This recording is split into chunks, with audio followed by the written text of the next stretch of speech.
I love you and Don't Tell Larry. I think it's such a funny comedy and another great one for you. Was there something about Bruce or maybe the premise that drew you to be a part of the movie?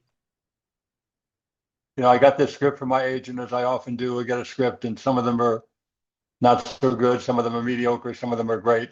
This was a great script. John Shimke and Greg Porper did this wonderful job of writing this wonderful kind of a thriller comedy, very dark, dark comedy. And I'm the top guy in the workplace. And one lie starts a whole chain of events, becomes very ugly, and things go south in a bad way. But it's great, great, very great writing, great directing, and a great cast. Patty Guggenheim plays Susan. She's wonderful. Kyle Kennedy, you know, boy, they both met their match. They're great improv actors. They know each other from their improv group, I think. We got Kenneth Mosley as Patrick, who's fantastic. And Tina Parker, who I know well because we worked on Better Call Saul. She was on Breaking Bad. She plays Carol. And the great, great, great Dot Marie Jones as Kim. To be in Dot's company is just great. So She's I'm a lucky wonderful. man to have this job. I love this. When you mentioned that there was a little bit of, I guess, improv allowed in this, did you have much time or space to do that for your character as well? I did a tiny bit of it, but I want to emphasize, underline, all caps, that it was John and Greg that did the wonderful work of writing. Occasionally, they gave me an alt that was, again, their fine hand at coming up with an alt line that was great. And once in a while, I tried to riff, but Kyle and Patty did a wonderful job of riffing when called upon by Greg and by John, and they did a great job of it. But I left that kind of work to the young people. My brain used to be a little more facile with such matters. Now I stay to the script. I get it. They were very kind to the elderly. Greg and John were and got me the script weeks before and didn't change any of the dialogue. So I was nearly capable of doing it. We had a great time. Since you've been doing comedy for so long, is it easy for you not to break on those funnier moments?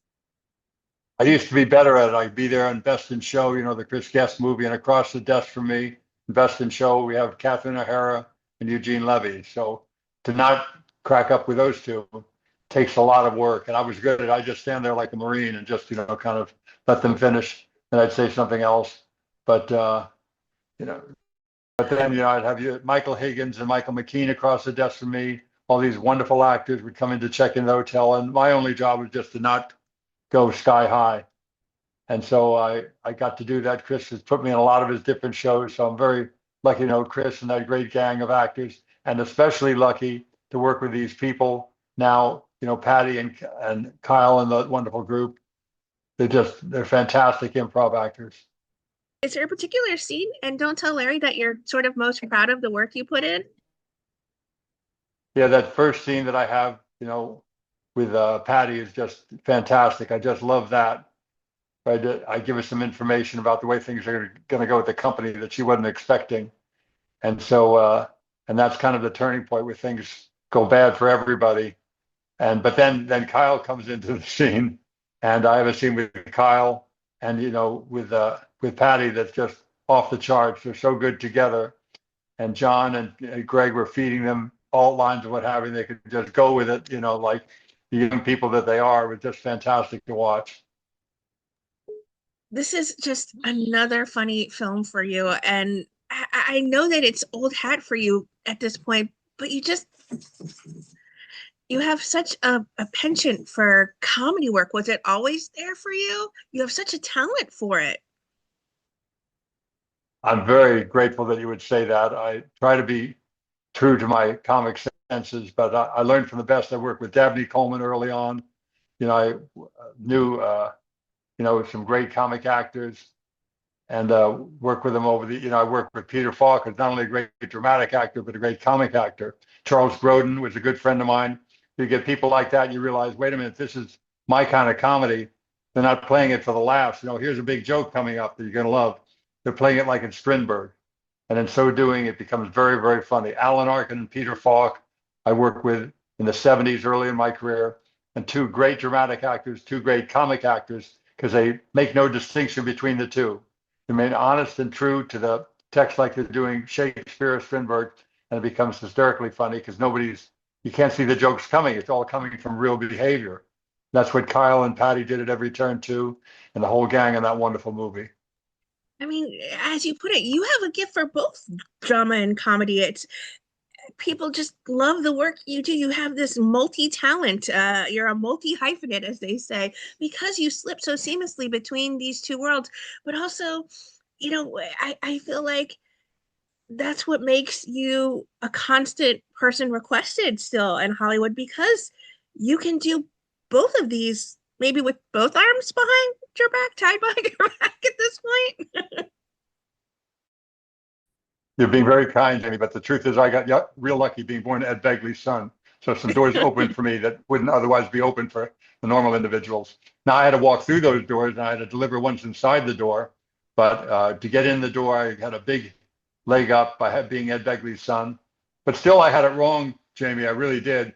I had this attitude of wake me when I'm famous. I want a TV series. I Oh. want a 13 on air guarantee. I had all these ideas of what I should be doing, none of them based in reality. And finally, when I started to do some work and get some training, then I began to get good work, doing things like The In-Laws with Peter Falk and Alan Arkin, and then eventually doing Best in Show and A Mighty Wind, and these, wonderful movies I got to do with Chris Guest, and to do Better Call Saul, to do dramatic work in that, and then to do Young Sheldon, that lovely show, very funny show, Young Sheldon.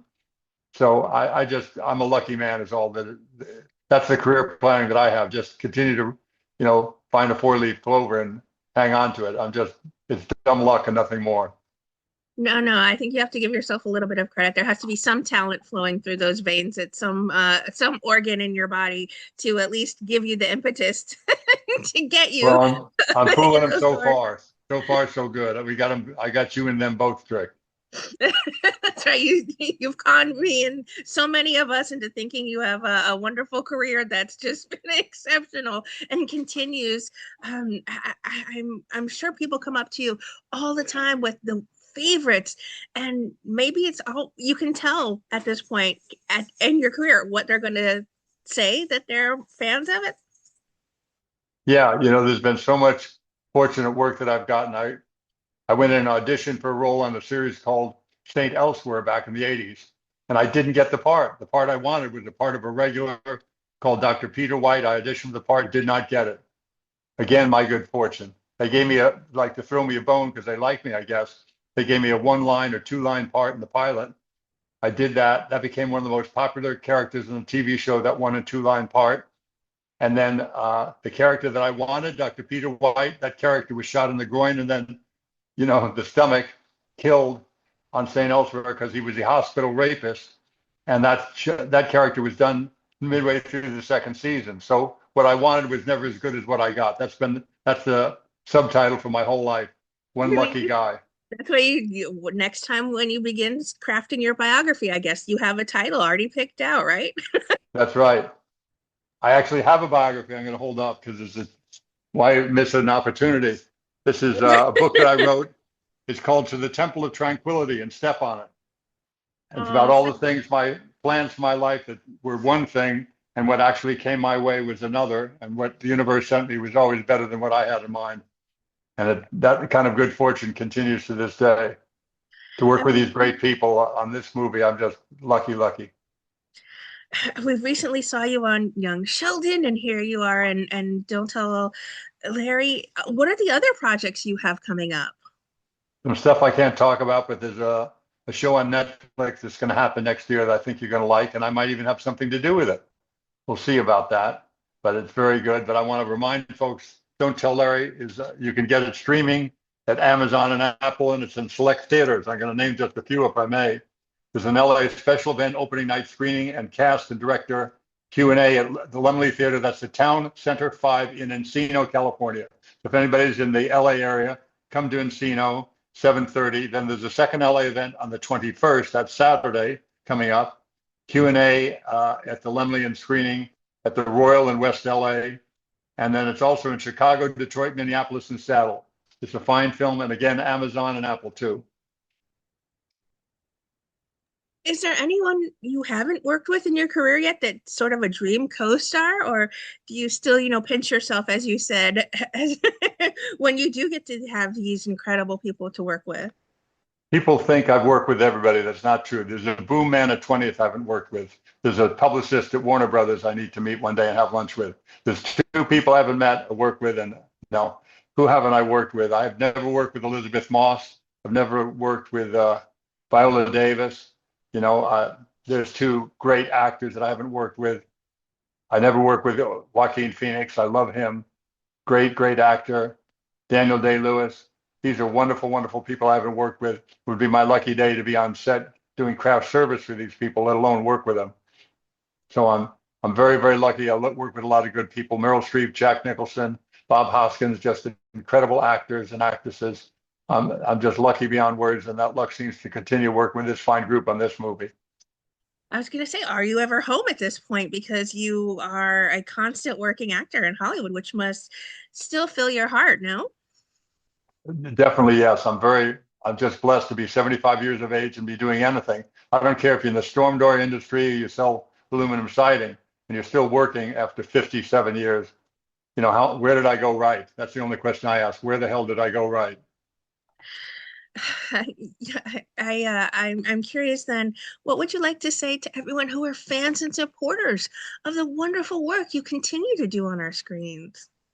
I thank people for watching the shows that I've been doing, like Better Call Saul, Young Sheldon, going to movies like Don't Tell Larry, shows over the years that they've watched and loved, like I've watched and loved them, like 6 Feet Under, Arrested Development, St. Elsewhere. I'm just blessed, and the blessings continue. May all the wonderful fans of those shows have blessings of their own in many ways, and I just thank them for this wonderful 57-year run on, 58 years actually this year. 58 years I've been working as an actor. I got a Screen Actors Guild in 1967. Amazing, huh? That picture on the bio is just exceptional. Is that from your original headshot? That's from 1972, my headshot from 1972. I didn't want it at all. I want a picture of me today, but the publisher said, no, we want to use a picture from back then because most of the story is not about today, it's about back then. So they won the battle on that one. I'm glad they did. It's a picture that really sums up the book pretty well.